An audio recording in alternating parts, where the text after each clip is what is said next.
September 2 దేవుని వాక్య ధ్యానం.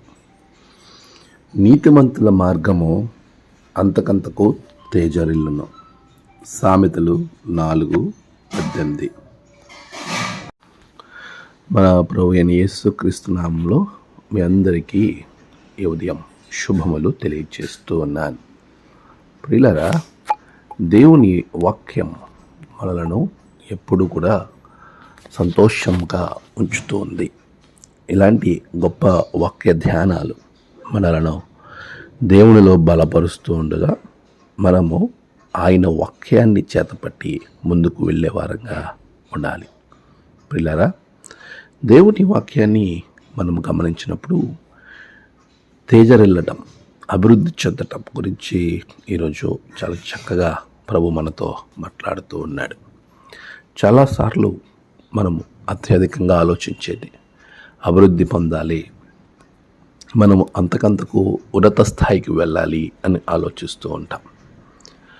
నీవు నీ జీవితాన్ని అభివృద్ధి పదంలోనికి నడిపించుకోవాలి అని ఆశ కలిగి ఉన్నట్లయితే, నీ కుటుంబము అంతకంతకు అభివృద్ధి నొందాలి అని నువ్వు తపన పడుతున్నట్లు నువ్వు కలిగినటువంటి ఆశ, నువ్వు కలిగినటువంటి తృష్ణ నీ జీవితంలో నెరవేర్చబడటానికి మనమందరము ప్రభు వాక్యాన్ని ధ్యానం చేస్తూ వాక్యాన్ని పాటించగలిగినప్పుడు ఆశీర్వదింపబడతాం.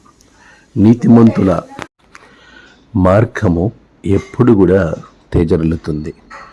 మన మార్గము నీతిగా ఉండాలి అని వాక్యం మనతో మాట్లాడుతూ ఉంది. మరి ఎలాంటి మార్గములో మనం నడుస్తూ ఉన్నాం? నీతిగా నడవగలుగుతూ ఉన్నామా?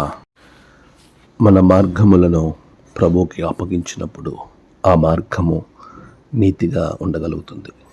ఎందుకంటే నీతి కలిగి జీవించటం అనేది మానవునికి అసాధ్యం. సమస్తమును సాధ్యపరచగలిగిన దేవుని జీవితంలో మనం ఉదాహరణగా తీసుకుంటూ ఆయన వలె మార్చబడిన, ఆయన వలె మార్పు చెంది మనము మన జీవితాలను మంచి మార్గాల వైపు నడిపించుకోవడానికి ఆయన వైపు చూచుచూ మనం ముందుకు వెళ్ళాలి. అలా వెళ్ళిన వారి జీవితాలు తేజరిల్లుతాయి. దేవుడు గొప్పగా ఆశీర్వదిస్తాడు. అట్టి కృప మీకు అనుగ్రహింపబడును గాక. ఆమేన్. ప్రార్థన. సర్వోన్నతుడా, గొప్ప దేవ, ఆశ్చర్యకరుడా, నిబిడలను బహుగా మీరు దీవించండి. వారి మార్గములను తేజరిల్లింపచేయండి. నేడు వారి ప్రయాణాలు, పనులు, తలపెట్టిన కార్యాలలో గొప్ప జయము బిడలకు దయచేయండి. నేడు జన్మదినము, మహాదినము, ఆయా విశేష దినములు జరుపుకున్న బిడలను బహుగా దీవించండి. తమ ప్రియులను కోల్పోయిన వారి కుటుంబాలలో నెమ్మది, ఆదరణ అనుగ్రహించి ధనదీవెనతో నింపి మీరే మహిమ పొందమని యేసు నామమున ప్రార్థించి వేడుకొంచున్నాం తండ్రి. ఆమేన్. తండ్రి, కుమార, పరిశుద్ధాత్మ త్రియేక దేవుని దీవెన మీకు తోడుగా ఉండి నడిపించును గాక. ఆమేన్.